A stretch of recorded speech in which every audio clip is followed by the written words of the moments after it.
Lotus grow பண்ணுறது ரொம்ப கஷ்டம் நினச்சா இந்த ரீலை பாருங்கள். இதுதாங்க நான் என் லோட்டஸ் பிளான்ட் கூட ஷேர் பண்ண ஒரு சின்ன ஜேர்னியை உங்கள் கூட நான் ஷேர் பண்ணிக்கிறேன். பிடிச்சிருந்தா லைக் பண்ணிட்டு ஃபாலோ பண்ணிக்கோங்க. ஸ்டார்டிங் ஒரு டியூபர்லேருந்து ஆரம்பித்தது தாங்க என்னுடைய பிளான்ட்டோட ஜேர்னி. அதை மண்ணில் நட்டு வச்ச கொஞ்ச நாள்லேயே சின்ன சின்ன க்ரோத்லாம் வர ஆரம்பிச்சதுங்க. ஒரு 2-3 நாளில் வந்த நியூ லீவ்ஸ்லாம் கருக ஆரம்பிச்சிருக்குங்க. இதை பார்த்து நிறைய பேர் பிகினர்ஸ் பயப்படுவாங்க. இது நார்மல் ஸ்டேஜ் தான். பிளான்ட் அட்ஜஸ்ட் ஆகிற அது எடுத்துக்கிற டைம் தாங்க இது. இந்த ஸ்டேஜில் கரெக்டாக கேர் பண்ணால் தான் நெக்ஸ்ட் லெவல் க்ரோத் வருங்க. நான் என்ன பண்ணேன்னா கரெக்ட் டைமில் கொஞ்சம் ஃபீட் கொடுத்தேன். அது பிளான்ட்டுக்கு ரொம்பவே ஹெல்ப் பண்ணுச்சு.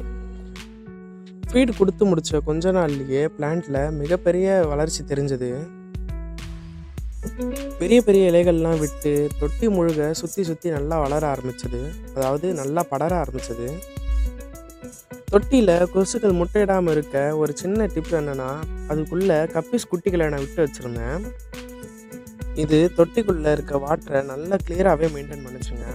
இப்படி கொஞ்சம் கொஞ்சமாக கேர் பண்ணிட்டு இருந்தால் தான் ஒரு நாள் நல்ல ப்ளூம் வர ஆரம்பிச்சதுங்க.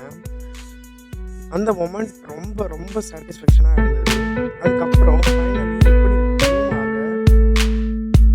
கண்டினியூஸாக 15 டேஸ்க்கு ஒன்ஸ் நான் ஃபீடை விடாமல் கொடுத்துட்டே தாங்க வந்துட்டு இருந்தேன்.